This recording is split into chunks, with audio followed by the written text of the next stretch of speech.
Hi, welcome to our channel of IGNOU Audiobooks, Indira Gandhi National Open University, School of Gender and Development Studies, SOGS, Certificate Program, Certificate in Gender in Law, CGSL, BGS 011 Understanding Gender and Law, Block 1 Understanding Gender, Unit 2 Construction of Gender and Sexualities, 2.1 Introduction. In the previous unit, you have read about the difference between sex and gender.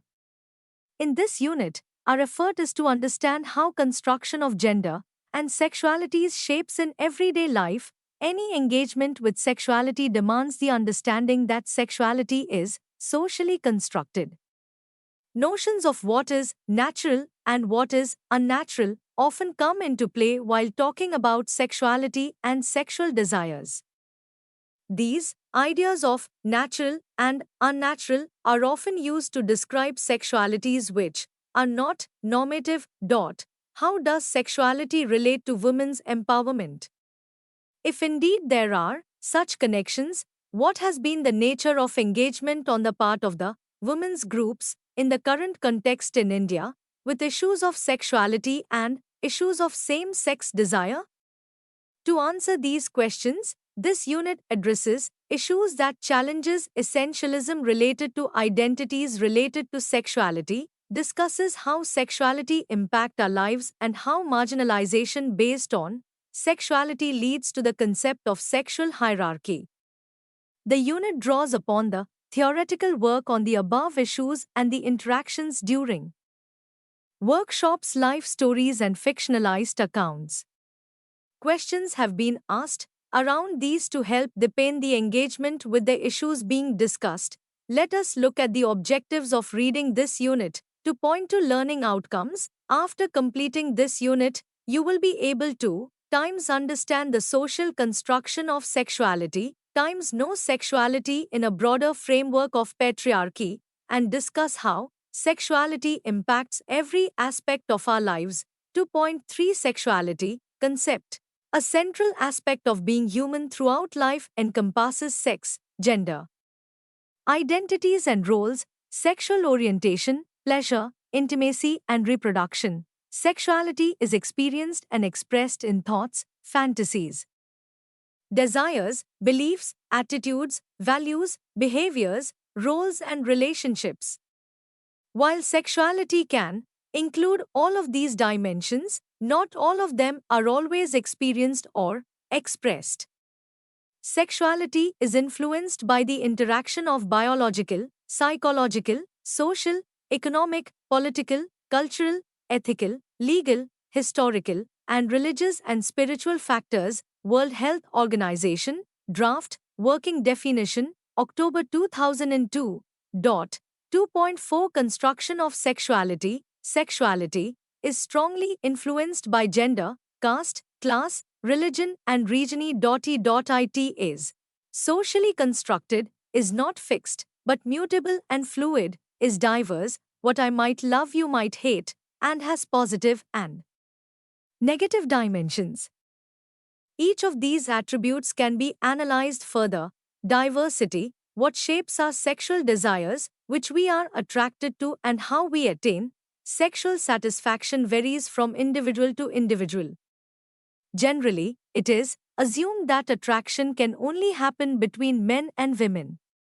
However, since desires are fluid, attraction can happen between any two individuals, both men and women. The forms of desire too are varied. It's not about whom you are attracted to, but what kind of desire you feel. Normally, the word sex implies sexual intercourse between a man and a woman, presumably because of its links to reproduction. But even between a man and woman, the purpose of sexual act is not restricted to reproduction. It is also to satisfy pleasure and desire, pain and pleasure. The terms that come to one's mind with the word sexuality are love, desire, sexual pleasure, sexual orientation, shame, taboo, pain, sexual violence, rape, hesitation, rules, norms, societal sanctions, etc. Some of these are positive emotions and others negative, i.e., some gives pain and other pleasure. It is However, the painful aspects of sexuality that is often talked about in public, i.e., violence, rape, shame, taboo, etc., the pleasure or positive aspects are rarely discussed in public. It is for this reason that questions of sex and sexuality is most misunderstood and shrouded in mystery, taboo, guilt, shame, and other negative emotions.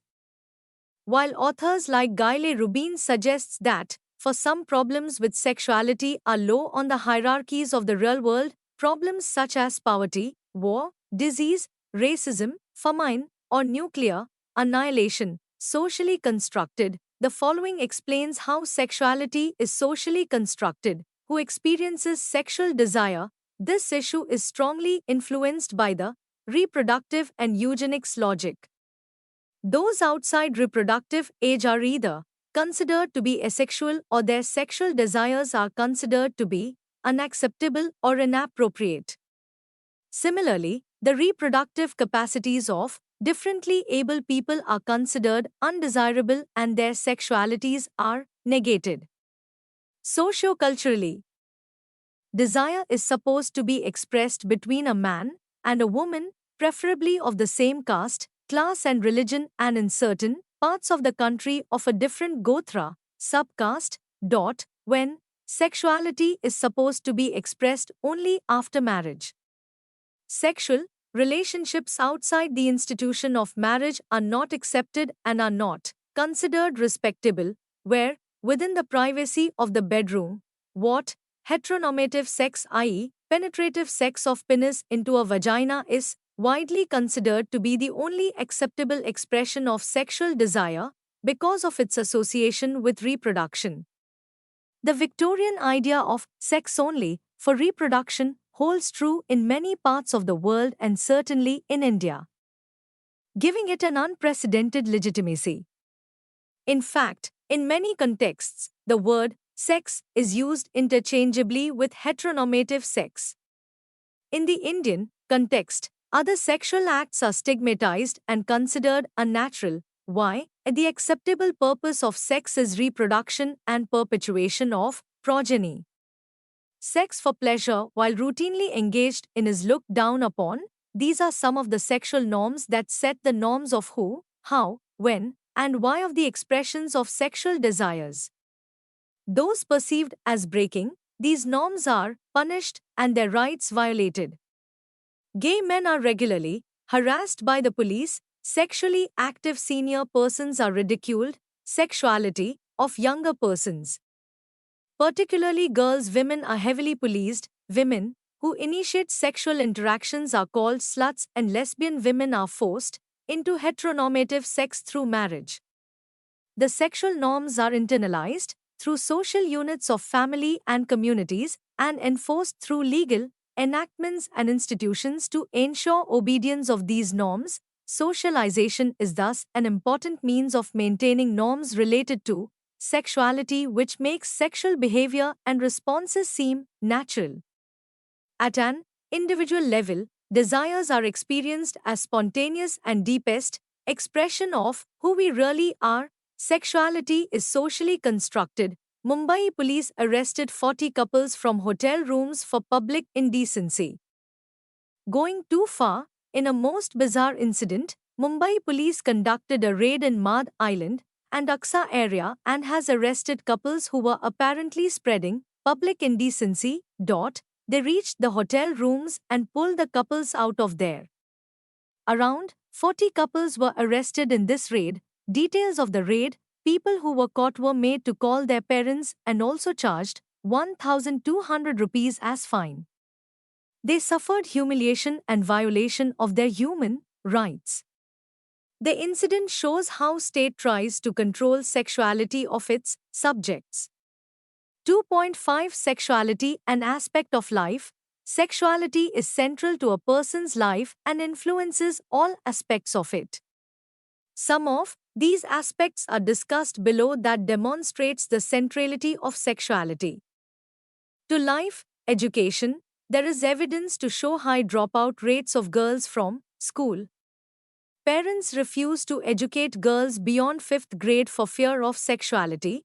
Schools beyond primary are often located far from the village, and the parents worry that as the girl hits puberty, she will explore her sexuality or that she will be sexually attacked on her way to school. Because the honor of the family rests in the sexual purity of its daughters, such exploration of sexuality or an attack on it are both to be prevented, even at the cost of her education and personal development, mobility. The restriction on women's mobility in families, hostels, and other institutions have similar basis as above.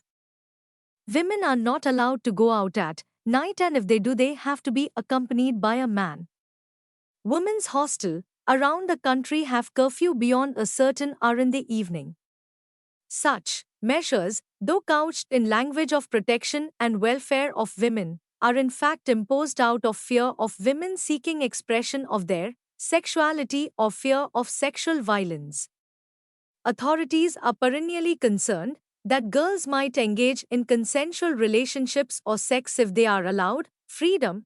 Doctors' treatment, genitals are called private parts, and children grow up to be ashamed of their genitals. So much so that girls shy away from consulting doctors even when it concerns their health. 2.6 Sexual hierarchy. In the mainstream society, we learn about some of the norms about sexual relationships. Sexual relationship should be between a man and a woman. Sexual relationships should be within the institution of marriage. Sexual relationships should be between a man and a woman of same caste, same religion, and same class.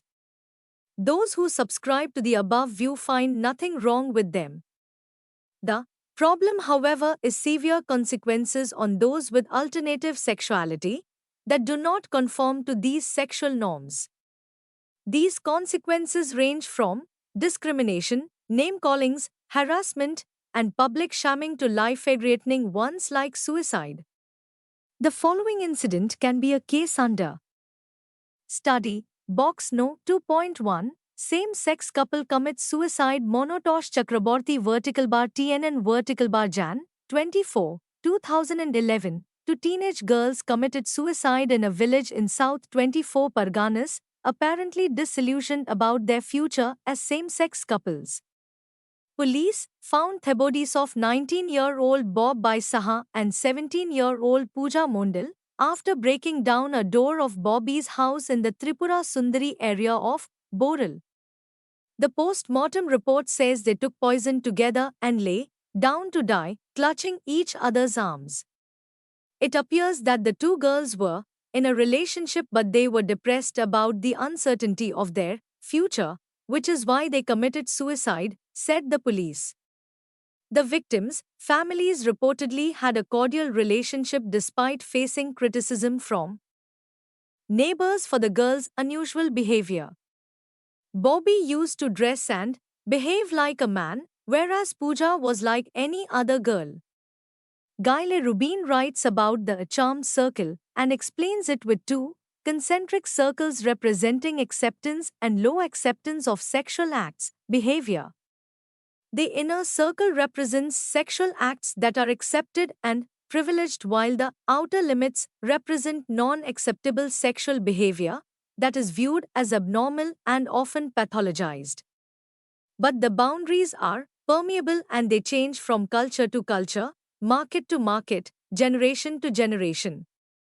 A divergence is only acceptable within certain boundaries. Example, homosexuality is acceptable but within the inner circle. It means it has to be monogamous, within home, within marriage, same, generation, etc. People within the charmed circle are privileged and gain in terms of material realities.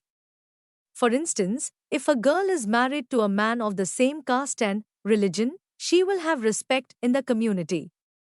Those that marry according to societal norms get material benefits too.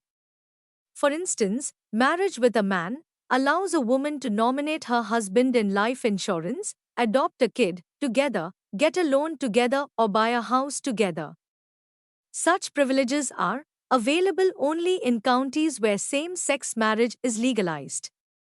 Thus, there are privileges to be gained from conforming to social norms of sexuality and Being inside the charmed circle. A move to the outer circle causes one to lose all privileges. At the heart of the charmed circle is the heterosexual, monogamous married couple, a unit that patriarchy thrives upon for maintaining division of labor, resources, and power. It is also the reason for the severe consequences for those who violate the norms that maintain the sexual hierarchy.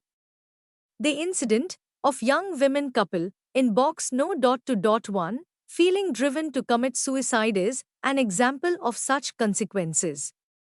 2.7 Same-sex desires. Same-sex relationships are those where men sexually desire other men and women sexually desire other women. Such same-sex relations are called homosexual relationships. Men in same-sex relations are called gay and women in same-sex relations are called lesbians. Same-sex desires are regarded abnormal and against nature by society. Some forms of human rights violation on those in same-sex relations face are silence. Homosexuals are forced to maintain silence and remain in closet about their same-sex desires. They are unable to talk to even their closest friends about their desires because of the general assumption that most people are heterosexual. Family violence. The violence against homosexuals begins at homes by their own families. Once parents find out about their children's unnatural desires, families exert pressure on them to be normal and abide by the norms. Several same-sex desiring people have reported physical and mental violence from parents and other family members. Educational institution. Young children and adolescents discovering and experimenting with their sexuality are often teased and taunted for displaying sexualities or tendencies that do not conform to the sexual norms or their gender. Workplaces are far from recognizing same-sex partners as family and extend benefits to them.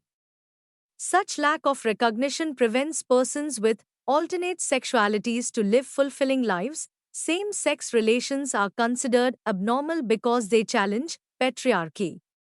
In a household with two women as partners, who works outside the home and who cares for the household? Either both share the same work, or one or the other takes responsibility each of the household task. Since both are women, power relation between them is not the same as between men and women. Same-sex relations are also outside reproductive logic and sex is purely for pleasure and not procreation. Such relationships are therefore stigmatized by society. 2.8 Good women. Relationship with sexuality. Societal norms have classified women in moral categories of good women and bad women. Women are expected to be a good daughter, good wife, good mother, good sister, etc. What is good and bad women? Good woman abides by all the norms of the society. She wears what is considered appropriate by the society. She eats after feeding everyone. She obeys everyone. She cares for everyone without thinking about her own self. She has sex with her husband when he wants it and will never make the first move to initiate sex with her husband. A bad woman, on the other hand, is one who thinks for herself, is independent in her actions, does not care about others' opinions on the clothes she wears, and is sexually autonomous. A bad woman is not respectable and is regarded as irresponsible. However, exercising her will and choice does not make her irresponsible. The definition of a good woman is linked to sexuality.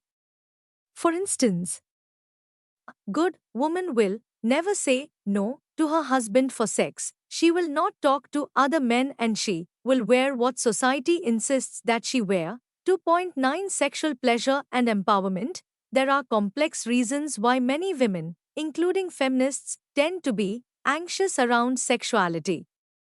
Several of these reasons have been powerfully captured by Carol Vance. Women are socialized by their mothers to keep their dresses down, their pants up, and their bodies away from stranger.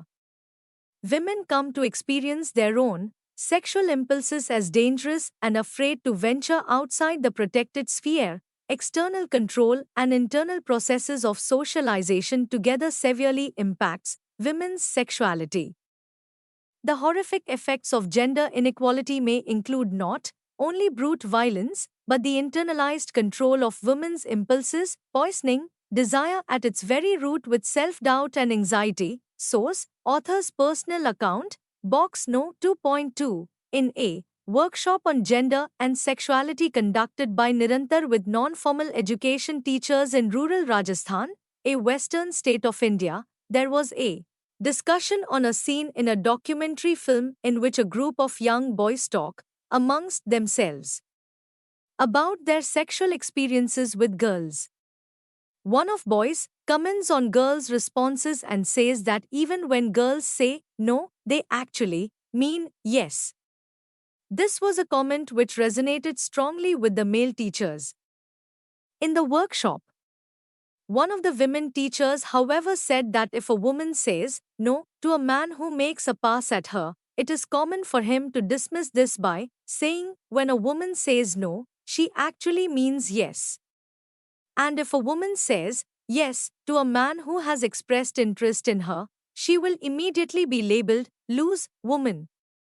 Women don't have the space to say yes, even when they want to. This opens up the space for men who are rebuffed to invalidate women when they say no.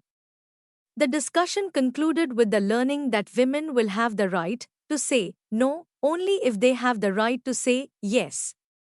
An important linkage between sexuality and empowerment is related to bodily integrity in terms of women's ability to express their sexual desires and also to be able to say no to unwanted sexual attention. Sexual empowerment is 1. The ability to think about one's own happiness, recognize the importance of sexual desires and to be able to express them. 2. Understanding the role of sexuality in why and how women are oppressed. 3. Recognizing and striving to overcome barriers related to sexuality to the acquisition of rights. 4. Questioning judgmental attitudes towards each other and thereby strengthening collectives.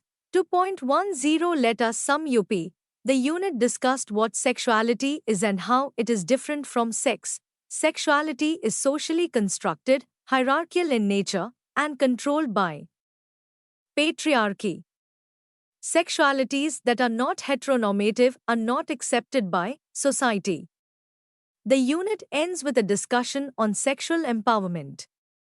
Thank you. Subscribe to our channel for more updates, and we will see you with the next chapter.